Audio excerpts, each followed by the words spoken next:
Bai. Bueno, hori arindu dira apurtxo bat zigorrak, baina guk egiten dugun irakurketa orokorrean eta termino orokorretan sententzia ikusita da balorazio guztiz negatiboa. Auzitegi Gorenera bagindoa zen, esan genuen modua jo genuen, bilatzen justizia, bilatzen proportzionaltasuna, bilatzen egitate hauen irakurketa errealago bat egitea, juridikoago bat, lasaiago, sosegatuago bat, egitate hauek bere benetako tamainan aztertzea eta nolabait ere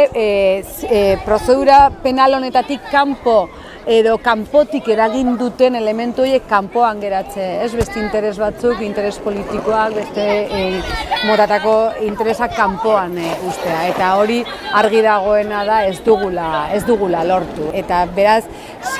sententziak jarraitzen du izaten injustoa bere hortan egitatei begira eta elemento juridikoei begira eta guztiz proportzio guztietatik eta neurri guztietatik kanpoko. Horregatik esaten dugu balorazio oso negatiboa egiten dugula, pixkat arindu bada ere, injustiziak bere hortan dirauelako. Ongi aztertu beharko da sententzia, luzea bada ere, ematen du ere, ebazpen juridikoak direnak ez direla ere sobera luzea, baina ongi aztertu beharko dira eta sakonki ikusteko zenolako margenak dauden edo ez dauden jotzeko orain geratzen zaizkigun instantzia judizialetara, ez? Hausnarketa hori, azterketa hori guk egingo dugu, defentsa abokatuok, baino erabakia beti izango da, familiarrena eta zigortuak izan diren gazteena. Prozedura honek, egoera honek, sententzia honek eskatuko luke aurrera jarraitzeak,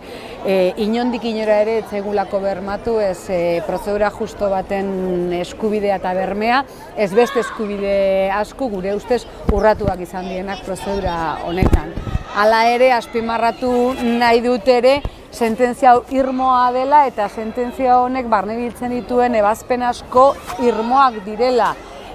konstituzionalera edo Estrasburgora gauza guztiak